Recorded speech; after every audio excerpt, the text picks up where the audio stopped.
The draft resolution ევროპის საბჭოს საპარლამენტო ასამბლეამ 114-13 წინააღმდეგ ქართული ოცნების დელეგაციის უფლებამოსილება მხოლოდ ახალი რიგგარეშე არჩევნების მომზადების, პოლიტპატიმრების სასწრაფო გათავისუფლების, რუსული კანონის გაუქმების, მოძალადეების დასჯის, პოლიციური ძალადობის შეჩერებისა და სხვა დათქმებით ცნო. ანალიტიკოსების აზრით, ეს ევრორეზოლუცია ოპოზიციისა და სამოქალაქო საზოგადოების სერიოზული გამარჯვებაა.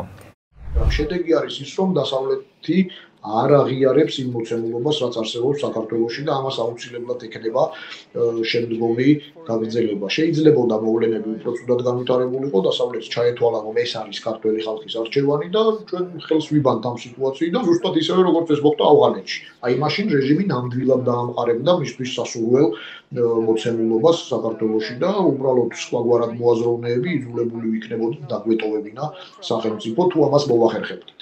ეს არ მოხდა და ეს მნიშვნელოვანი მიღწევაა. თვითმარქვია ხელისუფლებამ საერთაშორისო ასპარეზზე ტოტალური კრახი განიცადა. ქართული დიპლომატიის ისტორიაში ჯერ არასდროს არ უნახავს ამ მასშტაბის ფიასკო. საპარლამენტო ასამბლეამ უარყო დელეგაციის უკლებლივ ყველა შესწორება. სამაგიეროდ ქართველი ხალხის მხარდასაჭერად ასამბლეამ მოითხოვა ახალი დემოკრატიული, ნამდვილად დემოკრატიული საპარლამენტო არჩევნების ჩატარება, პოლიტპატიმრების დაუყოვნებლივ გათავისუფლება და ბუნებრივია საქართველოს ევროპული ინტეგრაციის კურსის აღდგენა. ძირფასო მეგობრებო, ძირფასო ძმებო, აღძეგ საქართველო. პასეში საქართველოსთან დაკავშირებული რეზოლუციის მიღებას მწვავე დებატები უძღოდა წინ. ასამბლეის უმრავლესობამ ქართული ოცნების არგუმენტები, რომ არჩევნები არ გაყალბებულა და დემონსტრანტებსა და ჟურნალისტებზე პოლიციას არ უძალადია, კატეგორიულად არ მიიღო.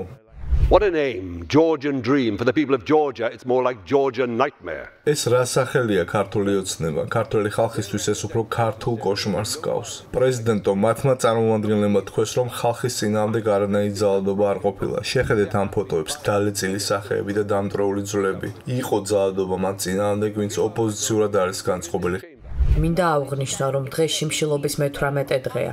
ქალბატონი მზია ამაღლობელის, რომელიც არის ქართული მედია საშუალებების ბათუმელების და ნეტგაზეთის დირექტორი. მას ემუქრება 4-დან 7 წლამდე პატიმრობა. წაყენებული აქვს ბრალდება პოლიციის უფროსისთვის სილის გაწვნა. ვუცხადებ ჩემს, თქვენს და მთელი ასამბლეის სახელით სოლიდარობას.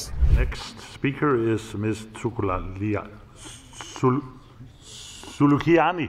ოცნების დელეგაციიდან სტრასბურგში ასამბლეის წევრების გადარწმუნებას უშედეგოდ ეცადნენ თეა წულუკიანი და გივი მიქანაძე. ოცნებისთვის უკიდურესად არასასურველი კენჭისყრის შემდეგ კი ბიძინა ივანიშვილის პარტიამ ევროპის საბჭოს საპარლამენტო ასამბლეაში მუშაობა შეაჩერა.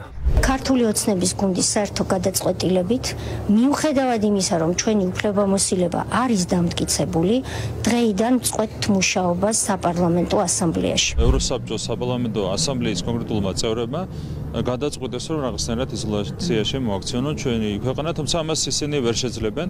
რეალურად არავითარი იზოლაცია არ იქნება, ჩვენ ბოლომდე დავიცავთ ჩვენი ქვეყნის ეროვნულ ინტერესებს. ეს არის სწორედ ის რეალობა, რომელიც დგას ახლა ჩვენი ქვეყნის წინაშე, როდესაც ქართული ოცნების ძალისხმევით ქვეყანა არის სრულად იზოლირებული ცივილიზებული სამყაროსგან და სრულ დევიზის ღირსებით ევროპისკენ ნაცვლად ქართულ ოცნებამ დააყენა რეალობა ყუდამოძუებული ევროპიდან. მე ვარ ქართველი და მაშასადამე ვარ ევროპელი.